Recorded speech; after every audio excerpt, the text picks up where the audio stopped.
हरे कृष्णा दोस्तों, गणेश जी को सभी संकट दूर करने वाले देवताओं के रूप में पूजा जाता है। किसी भी शुभ या मांगलिक प्रसंग में सबसे पहले उनकी पूजा अर्चना की जाती है और इसको प्रणीता स्वयं भगवान शिव और भगवान विष्णु ने दी है।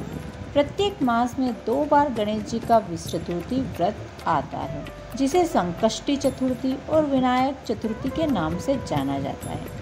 संकष्टी चतुर्थी भगवान श्री गणेश को समर्पित अत्यंत महत्वपूर्ण और लाभदायी मानी गई है। जो भी मनुष्य इस चतुर्थी के व्रत का पालन करता है, उसके जीवन के सभी कष्टों को भगवान गणेश जी हर लेते हैं। ऐसा कहा गया है, इस व्रत को करने से शत्रुओं पर विजय पाई जाती है और ऐसे भी शत्रु जो हमारे भीतर छुपे हैं, यानी द्वेष, ईर्ष्या, गर्व, क्रोध, अहंकार इत्यादि जैसे अनेक शत्रु हमारे अंदर रहते हैं, उनका नाश करके भगवान श्री गणेश हमें जीवन में सुख, शांति और सद्बुद्धि प्रदान करते हैं। तो चलिए आज इस गणेश जी के संकष्टी चतुर्थी के उपलक्ष्य में हम उससे जुड़ी एक पौराणिक कथा का श्रवण करते हैं। पौराणिक कथा के अनुसार प्राचीन काल में नल नाम के एक राजा थे, जो अन्य सभी राजाओं में सर्वश्रेष्ठ थे। उनकी पत्नी का नाम दमयंती था, जो अत्यंत सुंदर थी। वे दोनों ही अपना जीवन सुखपूर्वक व्यतीत कर रहे थे। एक बार राजा नल ने जुआ खेला और उसमें अपना सब कुछ हार गए, अतः उन्हें अपना संपूर्ण राज्य को खोना पड़ा। उसके बाद राजा अपनी रानी के साथ वन में चले गए। एक श्राप के कारण उन्हें अपनी पत्नी से भी वियोग सहना पड़ा और इसी दौरान दमयंती को वन में शरभ ऋषि के दर्शन हुए। उसने हाथ जोड़कर ऋषि से प्रार्थना की कि वह अपने पति से मिलने का कोई उपाय बताए। तब शरभ ऋषि ने कहा कि तुम्हें भगवान गणेश जी की पूजा करनी चाहिए, उनका व्रत करना चाहिए। यदि तुम श्रद्धापूर्वक भगवान गणेश जी के संकष्टी चतुर्थी का व्रत करोगी तो तुम्हें अपना पति वापस मिल जाएगा। दमयंती ने ऋषि से जैसा कहा था, वैसा ही भगवान श्री गणेश जी के संकष्टी चतुर्थी के व्रत को संपूर्ण श्रद्धा के साथ किया और इस व्रत से गणेश जी अत्यंत प्रसन्न हुए और उस व्रत के प्रभाव से दमयंती कुछ समय बाद अपने पति से पुनः मिल पाई। इसी व्रत के प्रभाव से राजा नल को अपना खोया हुआ राज्य भी वापस मिल गया। तो इस प्रकार जो भी व्यक्ति भगवान गणेश जी की श्रद्धा और निष्ठापूर्वक आराधना करके संकष्टी चतुर्थी का व्रत करता है, उसकी सभी मनोकामनाएं पूर्ण होती हैं। आइए अब इसी से जुड़ी हम एक और कथा का श्रवण करते हैं। एक समय सभी आपत्तियों से ग्रस्त देवतागण भगवान शिव के पास गए। उस समय भगवान शिव के पास जाकर उन्होंने अपनी रक्षा के लिए प्रार्थना की। तब भगवान शिव के पास कार्तिकेय स्वामी और गणेश जी दोनों ही विराजमान थे।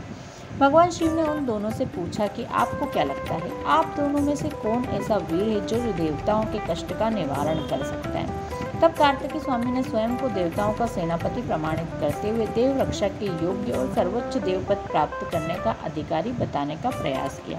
इस बात पर शिव जी ने गणेश जी से पूछा, तुम्हारी क्या इच्छा है। तब गणेश जी ने विनम्र भाव से कहा, पिताश्री, अगर आपकी आज्ञा हो तो मैं बिना सेनापति बने ही सभी संकट दूर कर सकता हूँ। उसके लिए मुझे देवताओं का सेनापति बनने की कोई आवश्यकता नहीं है। ये सुनकर भगवान शिव हंस पड़े। उन्होंने दोनों पुत्रों के समक्ष एक स्पर्धा रखी। उन्होंने कहा, जो भी सबसे पहले संपूर्ण पृथ्वी की परिक्रमा करके वापस आएगा, उसको वीर और सर्वश्रेष्ठ देवताओं के रूप में घोषित किया जाएगा।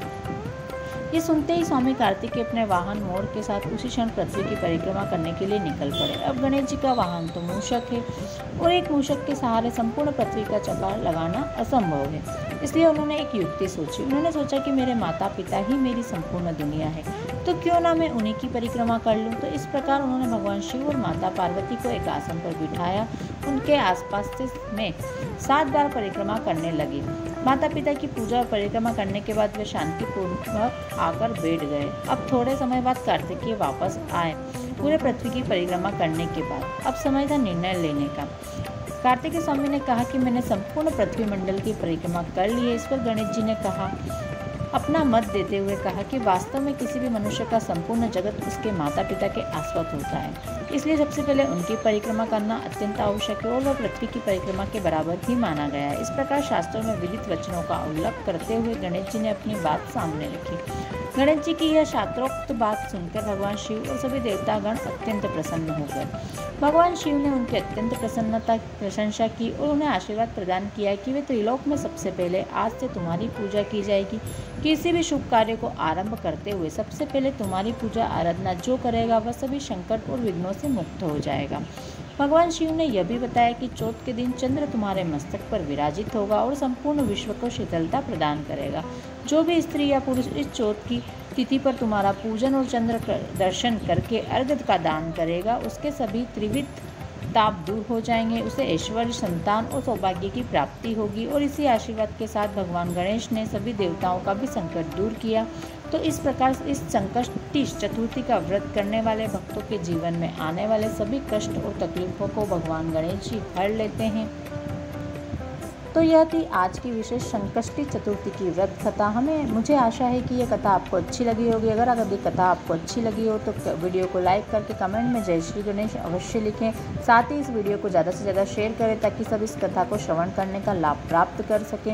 यदि आपने अभी तक अपने यूट्यूब चैनल को सब्सक्राइब नहीं किया तो चैनल को सब्सक्राइब करके बेल आइकन प्रेस कर दें ताकि ऐसे हिंदू व्रत त्योहारों की जानकारी, उपाय और कथाएँ आप श्रवण कर पाएँ। वीडियो देखने के लिए आपका बहुत बहुत धन्यवाद। हर हर महादेव, जय श्री गणेश।